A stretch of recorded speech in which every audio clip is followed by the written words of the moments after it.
Tezkor xabar: 17 turdagi tekshiruvlarda bodi kameradan foydalanish majburiy bo'ladi. Prezident Shavkat Mirziyoyev 2026-yilda yashirin iqtisodiyotni qisqartirish bo'yicha tub burilish bo'lishini ta'kidladi.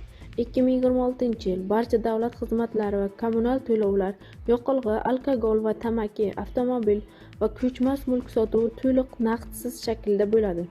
Soliq, bojxona, CS standart, karantin, gasin, yong'in xavfsizligi kabi 17 turdagi tekshiruvlarda bodi kameradan foydalanish majburiy bo'ladi.